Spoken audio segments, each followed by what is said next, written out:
Good afternoon, everyone. It's getting late, so I'll try to keep it short. So when I was a junior, I was studying BME, like the introduction said, and I had the great opportunity to work at this company, leading surgical implant company, and it's in the middle of Indiana. So obviously, when I get the offer, I go look up this town, town of 14,000, and I look at the Asian population, and it turns out that there's only 300 Asians in this community. And I'm saying, you know what, it's okay, great opportunity, I'm gonna learn lots of new things and meet lots of new people. After all, what could be different? We have 300 Asians in freshman physics 121 already, What could be different, right? And so I go there, and I had a great time there. The work was amazing. The people I met, the fellow co-ops, were all amazing people. But there's this one restaurant that we went to often, and it's just a Mexican restaurant. And there's this one time I was meeting a fellow co-op there. I was running late. And I just remember walking in, and I remember getting these funny looks. And I just remember getting so angry. I was thinking to myself, you guys, we're sitting in a Mexican restaurant. I'm probably going to order the same chimichanga that you ordered, because it looks pretty damn good.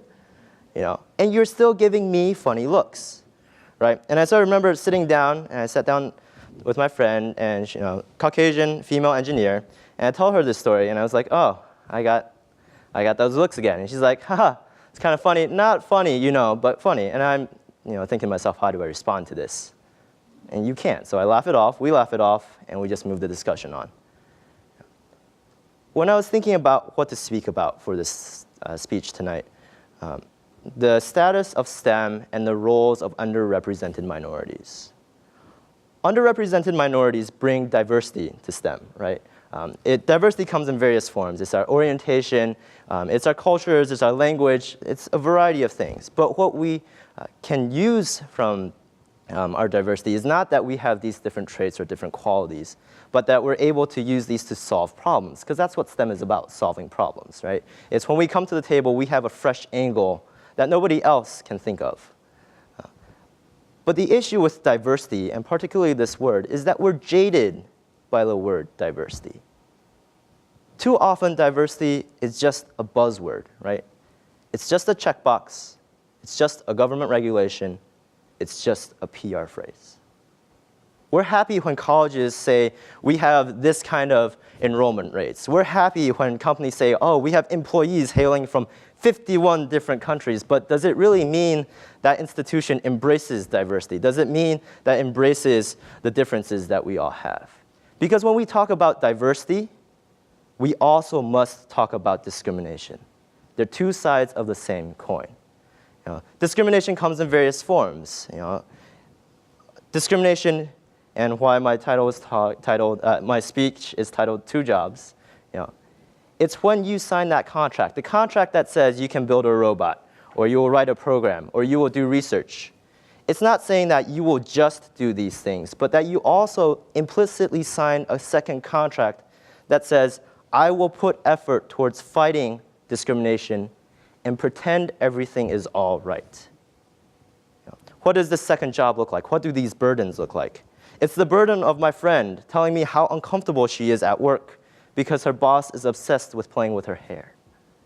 It's the burden of my friend self-doubting whether or not he was hired because he's an African American. And then the additional burden of when he gets promoted, the judgment of others. It's the burden of why when my sister and I, and she was the only girl on our high school robotics team, even though she has better engineering skills than I, she got put to do the team t-shirts.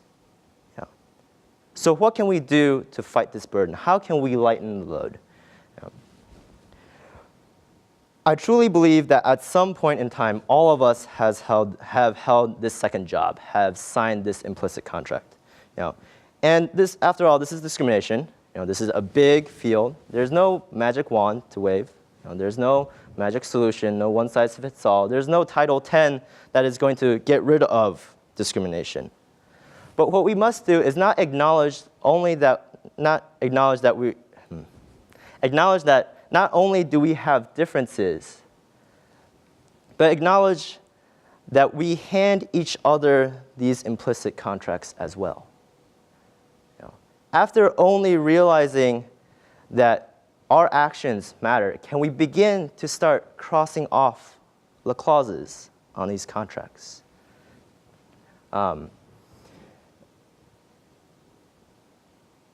Discrimination was once explained to me as a moving walkway that you see in an airport, but it's going the wrong direction. Like you're going the wrong direction against it. You're trying to reach the goal, and you must actively put effort towards reaching your goal, right?